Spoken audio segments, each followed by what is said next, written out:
Shake it off. Because you know what's going to happen is all that energy is going to go to your brain and you're going to and your stomach to start digesting it, and you're going to have food coma. And then you're going to stare at me like, really? Right? All right, turn around in one big 360-degree circle. Wow, some people are doing half moons. Awesome. All right, you guys, shake it out. Take a seat. If I was really cruel, I would have had you dance and do other stuff, but I'll leave that for the next session. I'm just kidding. How many of you were in my last session? Oh my God, I didn't scare you away? That's awesome. Wow, I hope this one doesn't scare you. It's you. Some of you who have been in my morning one, there's going to be some information that you've heard before, but we're going to just digest it a little bit more and dissect it a little bit more. Those of you who are here for the first time, raise your hand, please. Awesome, excellent. You guys having a great day so far? Yeah. Learning a lot? Yes. Loving the rain, aren't you? I bet you are. Yes. All right, how many, so I'm from Indiana, we call ourselves Hoosiers. What do you guys call Chicago? What is it? Illini. What? Chicago. How many of you from Chicago? How many of you from Illini? I love that. That's awesome. We're going to use that. Anybody from out of state besides Indiana? Michigan. Awesome. Anywhere else? Green. Go blue. Yeah. What did I Michigan's fighting hear? against Wolverine. All right. I gotta get. I went to Ohio State grad school. Oh, I thought some people would. Usually I say that I have Michigan people throw stuff at me, and I didn't learn that until the hard way. But anyway, so thank you so much for coming this afternoon. I know it's been a long day, and there's a lot of amazing, great learnings to be had for the rest of the day.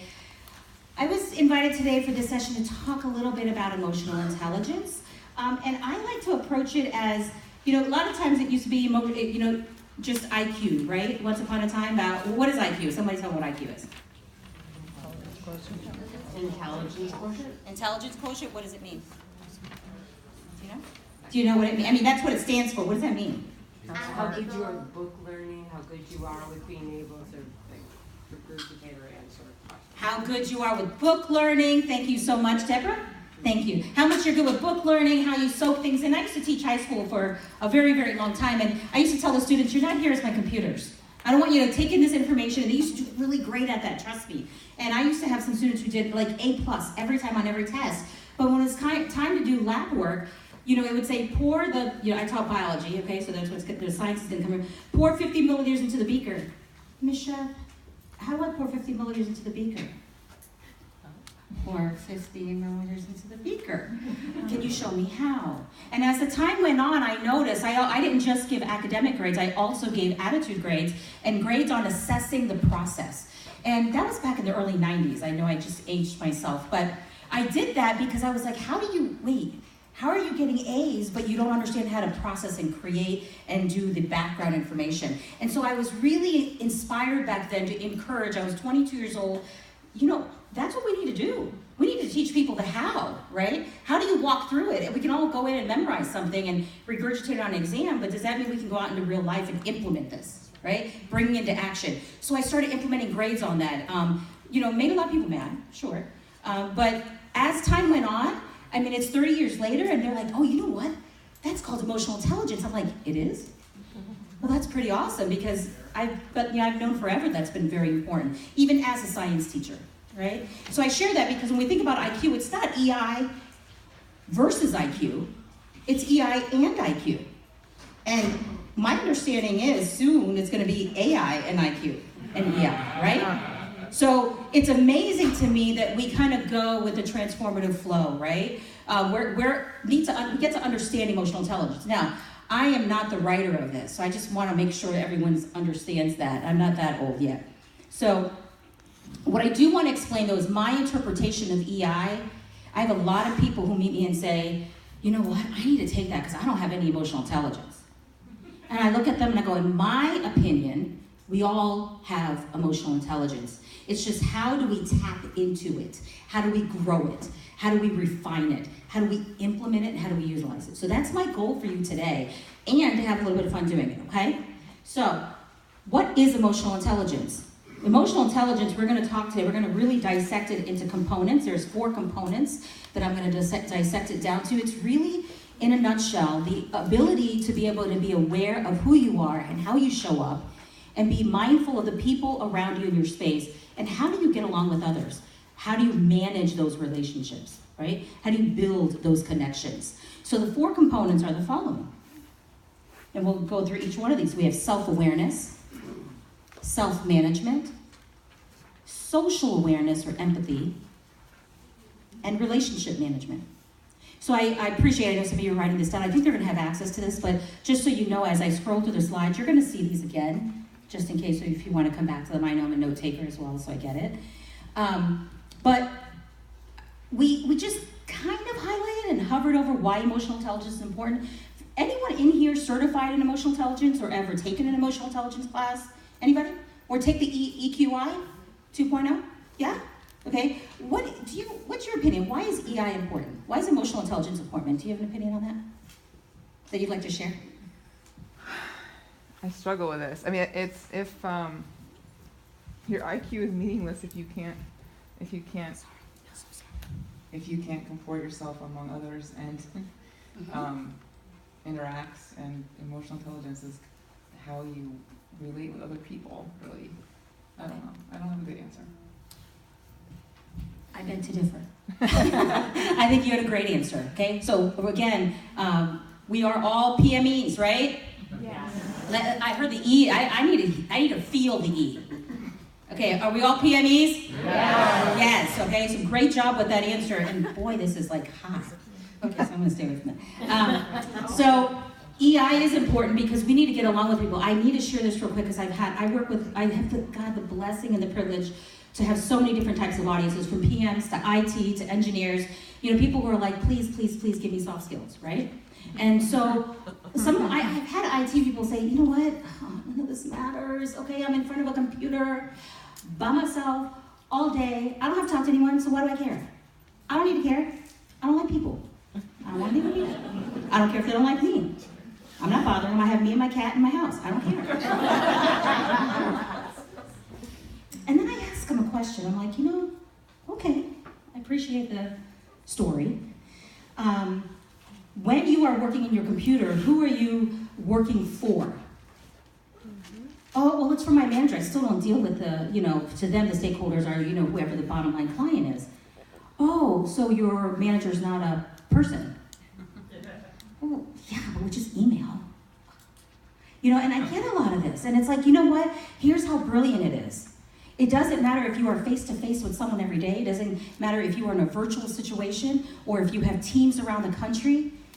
It doesn't even matter if you're just in front of a computer by yourself every day. What matters is that the person that you are delivering that for is going to deliver it for someone else, who's going to deliver it for someone else. And if that message does not come across eloquently and with compassion and with understanding and with accuracy, what happens? It doesn't work out. And I can promise you that person behind the computer with the cat probably doesn't have a job, right? So emotional intelligence, no matter what space you live in, and when I mean that, I don't mean city-state, what space you live in your job, in your career, in your life, requires interaction to some extent, okay? So, our learning objective today, because I always like to set up for you guys where we're going, because if you have no idea where we're going, you're going to sit there going, okay, and hopefully that never happens. So you're going to identify what your level of EI is. So I'm going to give you an opportunity to explore that a little bit. You're going to also learn how to actively and deliberately use your emotional intelligence skill to improve how you communicate. That's critical. Now, we don't have a chance in here to do this today, but I also, with a lot of groups, work on communication skills written. So for those of you who do have teams that are virtual, we communicate via text, via email, via Zoom, via business Skype, so many other mechanisms out there, chat, right? How do we do it that way? That also requires emotional intelligence, okay? But that's a whole different session. We won't be able to get to that today. And then you're gonna learn how to use EI to manage work relationships, okay? So the first thing I wanna do is, do you guys have something to write on? Okay. So, I want you to assess your eye. This is just very simple, okay? We're going to do an actual activity here in a minute. But on a scale of 1 to 5 on your piece of paper, so number it from 1 to 5, first of all. And then for each question, you're gonna rank it least likely to most likely. Least likely is 1, most likely is 5. Okay, I'll repeat that real quick. For each question, so let's do number 1 together on your paper. How do you handle criticism? I handle it very well is a 5. I don't handle it well at all is a 1. Right? Create that spectrum, just put numbers down. It'll make sense to you in a moment, I promise. Okay? Question 2, how open-minded are you? 3, how good of a listener are you? I like to pause there for a minute because, you know, we all think we listen to people. I mean, we all have ears, right? I have my 5-year-old, and I didn't know they did this in kindergarten, which I love. Oh, or they did it in preschool, I think. Where are your ears? And they make that sound. I'm like, okay. And I thought, that's awesome, because right now I can say, honey, do that.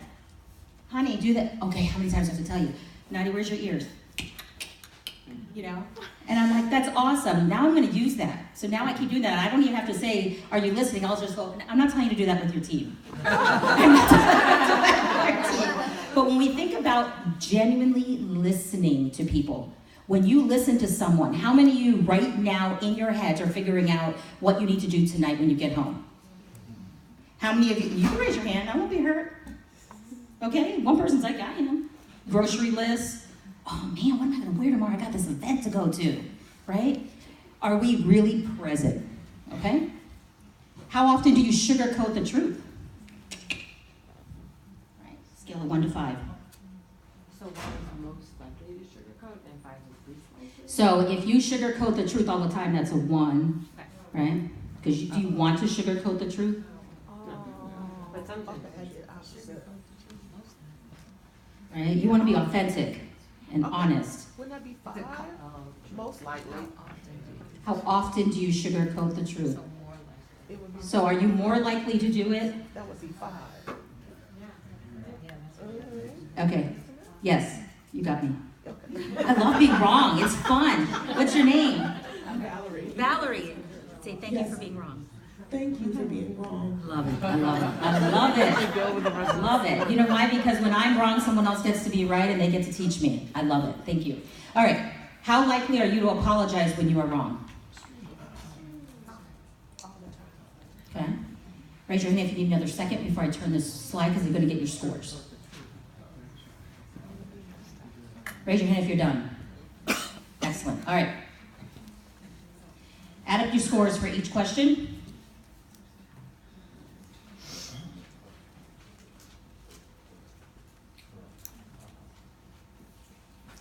Score of 1 to 7. What are you missing? What one area do you need help with the most? So when we're building and developing our emotional intelligence, what I love is to talk about, those of you who were in my last session, leading without authority. It's not what we don't have, it's what we do have, right? We get to lead with influence. Here, it's not that, I'm not good in this area, I can't really connect, I don't know how, I'm not. It's more of what area do we get to grow and develop, because we do, right? And it's okay to be mindful of that. Medium, 8 to 18, good start. Where can you improve? And high, 19 to 25, you are an EI rock star, but how do you use your power for good, okay? All right, raise your hand if you're surprised by your score. Just a couple people, okay? Raise your hand if you're happy with your score. Cool, raise your hand if you're like, uh-oh. Okay, awesome. This is just about awareness, right? Because we talked about those components. So, we're gonna play poker. Now, I need you guys to work with me here. This is an unusual